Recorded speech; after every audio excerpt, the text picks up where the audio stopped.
y'all. Welcome to my corner of the internet. If you have found me through the planner tip chain, then welcome. Welcome to Hot Mess Planning. My name is Beverly. I'm Beverly Plans Life. And today we're going to talk about how to get the most out of your planner.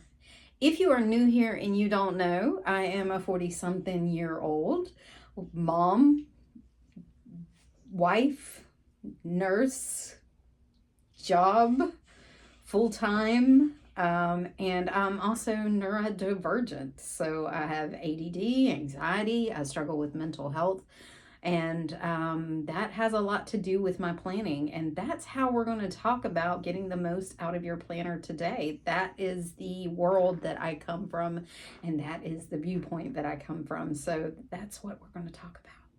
So bring your ADD, ADHD, neurodivergent brains along, and we're going to talk about what I do to get the most out of my planner.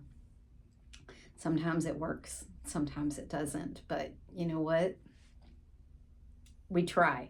That's all we do on this channel is we try our best, and we promise nothing, because, listen, life. But for my planner tips today, I have my planner in front of me to help me out. I plan in personal rings with Franklin Covey Compact size, normally personal rings. This personal VDS that I have is JL Brown on the outside, and it's like a Napa pink on the inside. It was called Barbie pink. I don't think it's available anymore.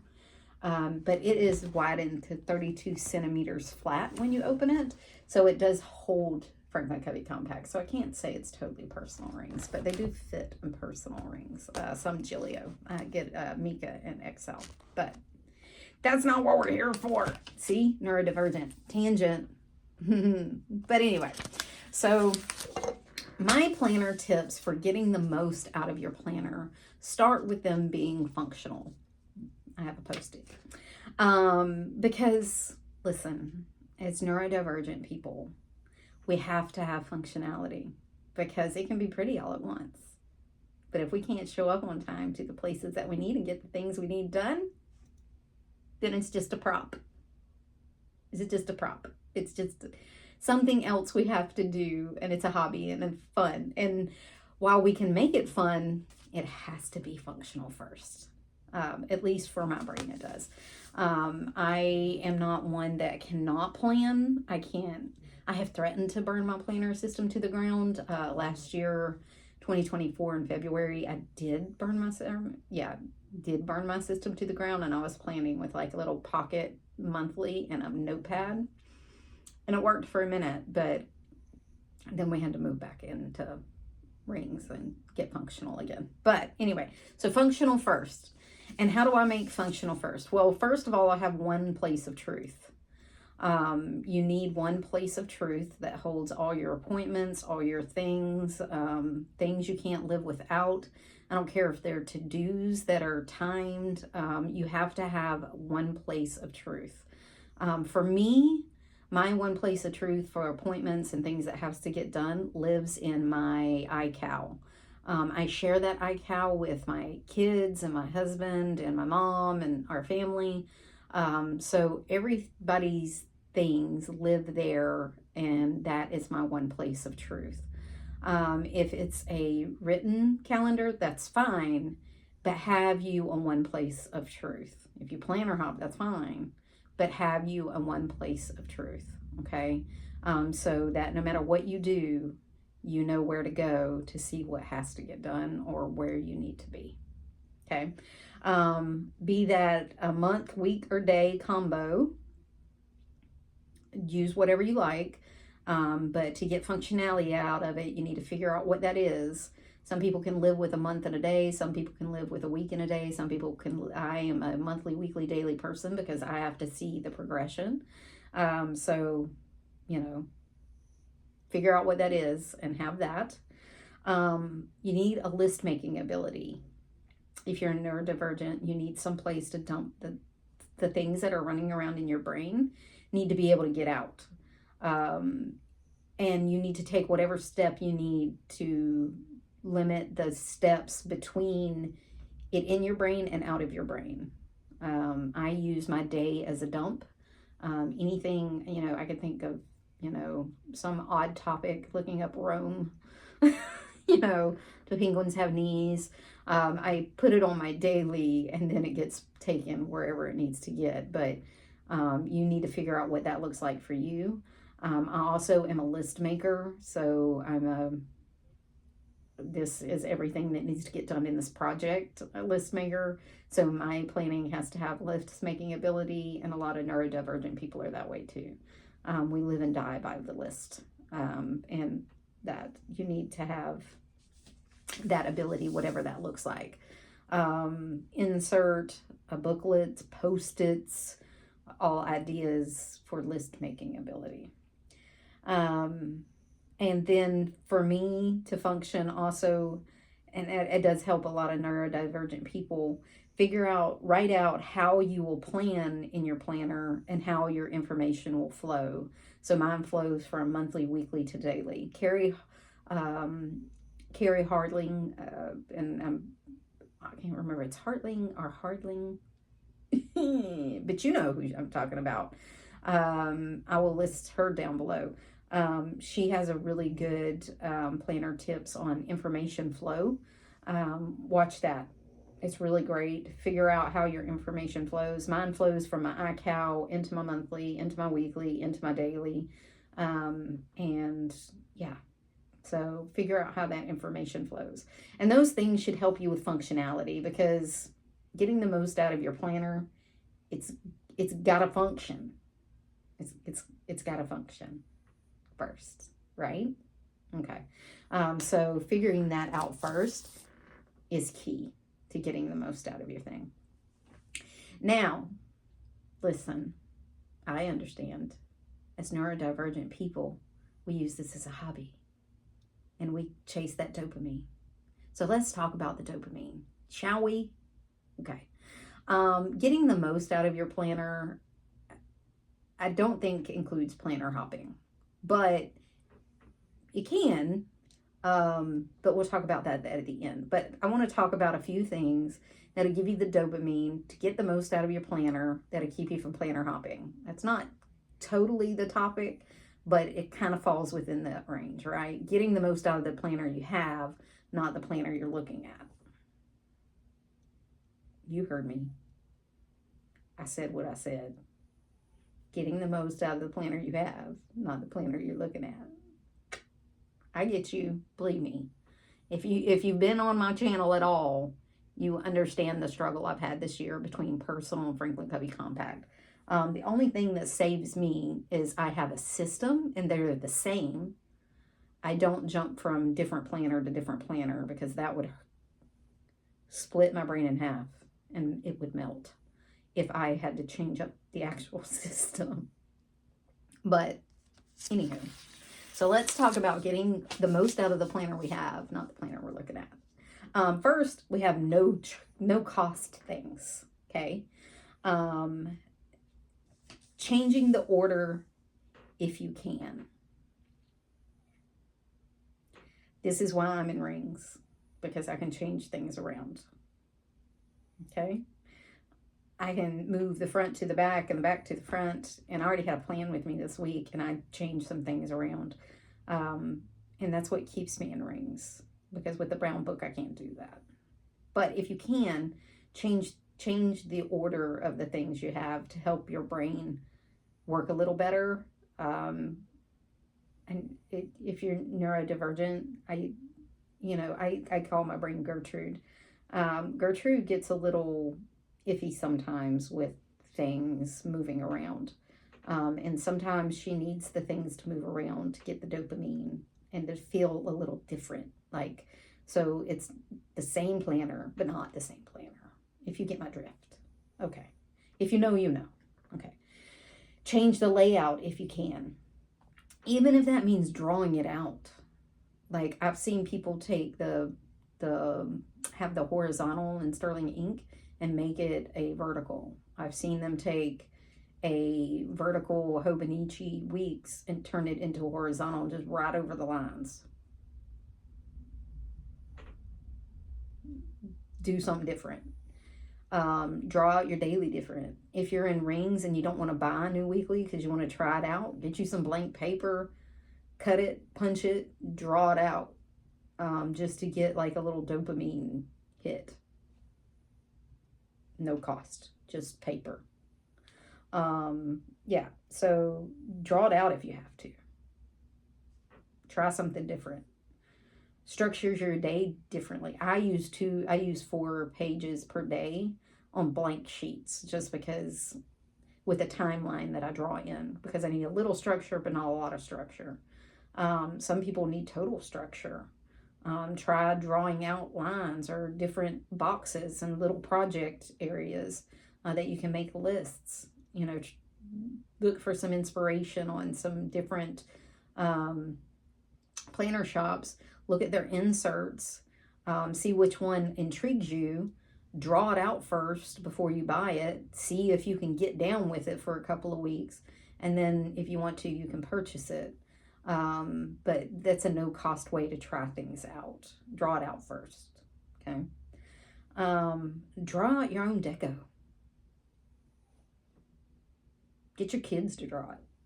If you got kids, give them some sheets of paper that are cut to the size of your planner and let them draw you some dashboards.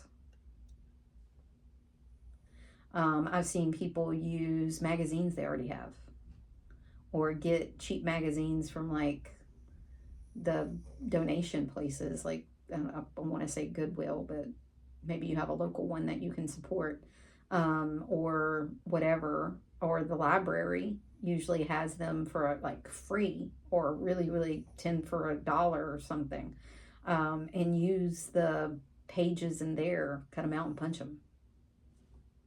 I mean, it's not no cost, but it's super low cost, right? Right. I've seen people do that, and it's really pretty, honestly, and unique, and I like that. I like unique, and I like used, but that's just me. So, low cost options to get the most out of the planner that you have. Okay. Then we're going to talk about FOMO, because you know the FOMO will not let you get the most out of the planner that you have. You know the FOMO. You know what I'm talking about. Stop scrolling. Get off of the Insta or the Pinterest or the YouTubes or the wherever you are. Besides my channel. I'm just kidding. Get away from my channel if I give you the FOMO for something. I shouldn't, though, because it's a really hot mess and it's so scattered. But I try not to do that because I have the same system all the time.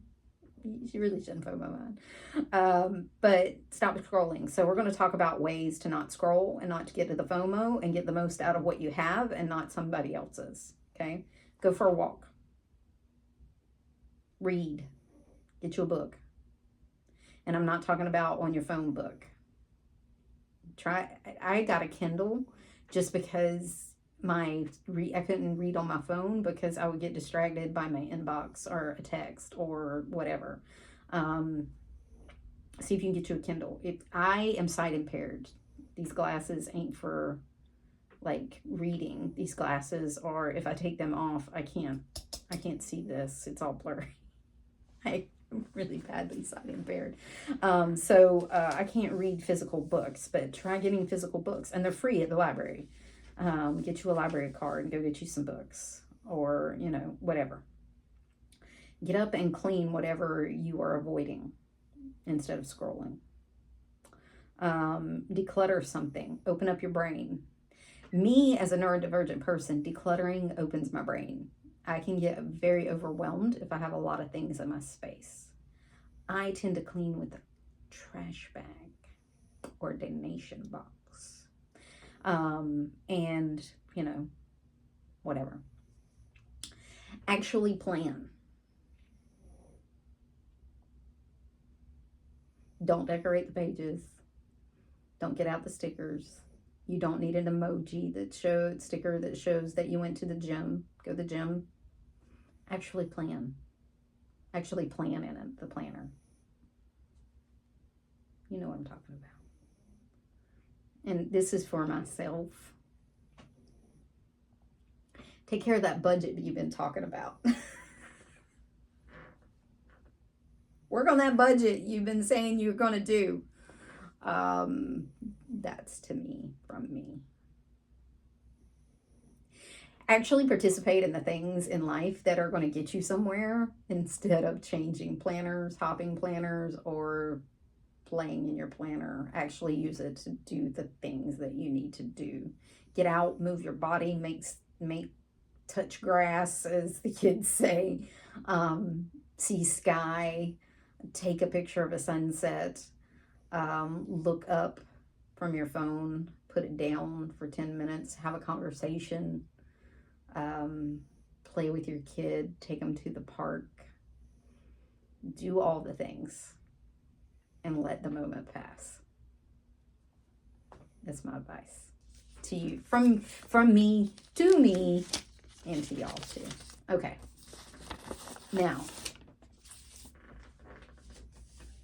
my neurodivergent fellas and ladies, my peoples, you know we can get some dopamines from a good add to cart. Okay, we're going to talk about that now. Okay, those were all the cost saving ways. Let's talk about some things that are going to cost you some money. But we can find alternatives, okay? Treat yourself, all right? Vellums.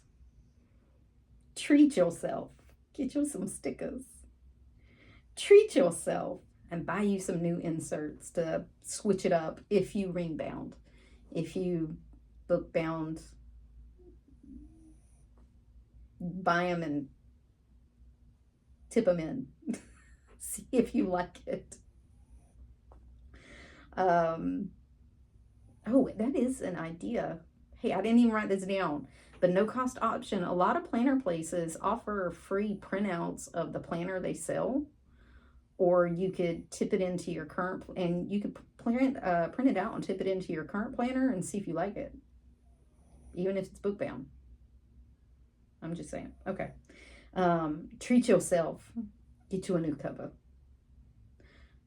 Listen, be careful, because those tariffs be tariffing if you in the U.S.